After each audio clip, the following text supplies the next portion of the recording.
Just out here in the country, just riding my CBR.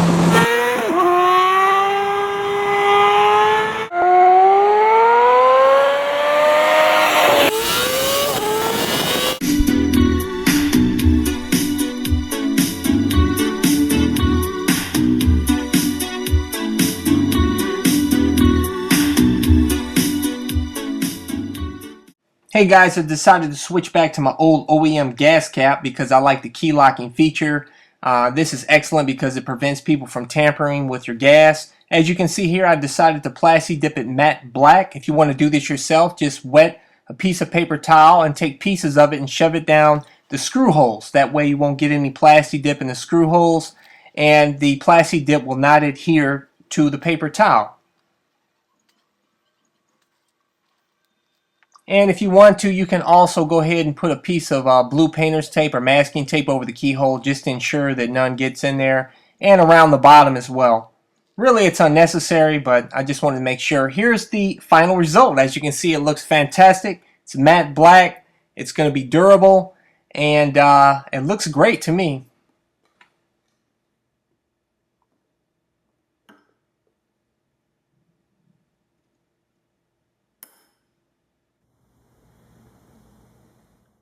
Okay, now onto the xdcycle.com 8K HID Hello Kit unboxing.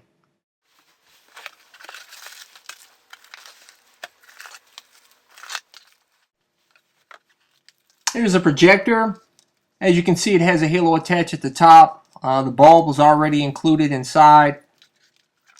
Comes with a hardware kit, as you can see in that bag, with all the wiring you need. Comes with the fuse, comes with switches, comes with the mounting plates, comes with the 4 halo transformer boxes, which I assume go inside the headlight housing or somewhere on your bike.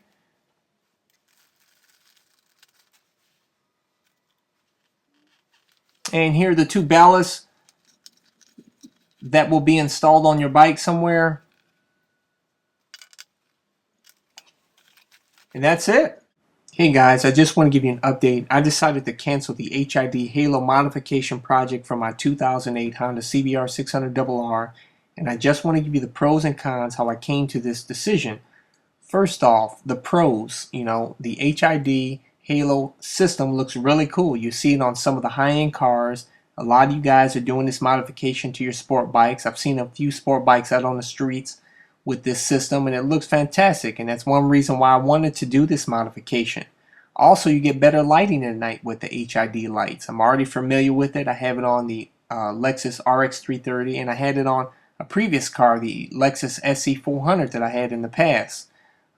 As far as cons completely outweigh the pros. First off, I want to let you know, I knew what was involved with this project. I knew you had to remove the fairings and remove the headlight housings. You have to put the headlight housings either in the oven or use a heat gun to, warm up the sealant so that you can remove the lens. And then once you remove the lens from the headlight housing, you install the projectors. And then once you install the projectors and the headlight housing, you have to put the headlight housing back in the oven to reheat the sealant so that you can put the lens back on. And then you have to tape up the lens to the housing so that until it cools down, so that the lens adheres to the sealant onto the housing. Okay, and then put the headlight housings back on the bike. I'm actually very familiar with this. I did it on a Lexus SC 400 in the past. It is a very tedious process, but I figure what the heck, I do it. But the game changer was when I got this system, the halo lights. It actually has 2 wires for each halo light, and each wire goes to its own transformer box for the halo light. So you have 2 transformer boxes for each halo light. So that's 4 little transformer boxes, which I assume that you put inside the headlight housing.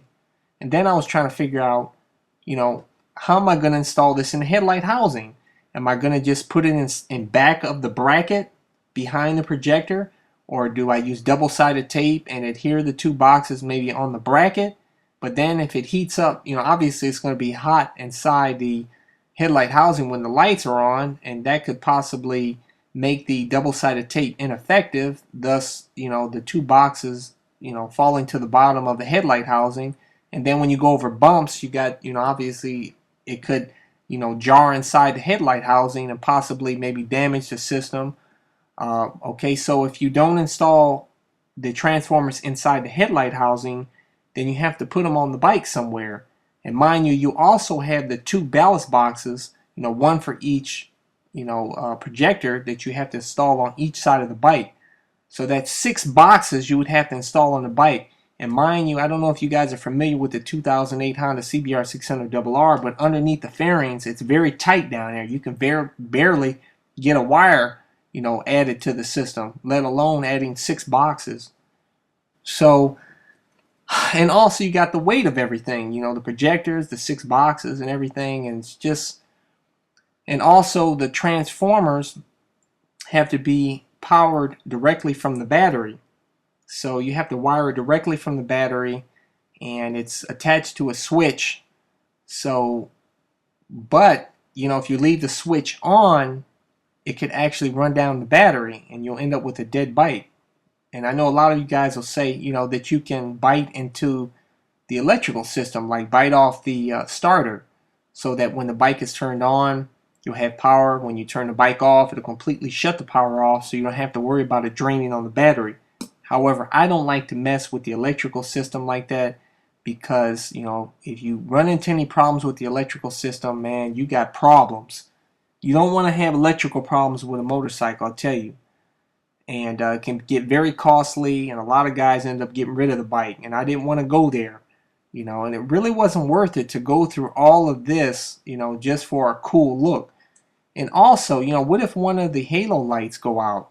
Then I got to take the fairings off again, take the headlight housing off, go through that whole process again of removing the lens and putting, new halo in, putting the lens back on, put it back in the oven and all that. And just, it's really not worth it. It's really, I felt that it's best to stick with OEM. OEM is lighter, it's cheaper, it's much easier to replace. So that's it. Subscribe to my blog over at CycleCruza.com for tips and great deals. Also click like on my Facebook page for new updates, and that's facebook.com/CycleCruza1.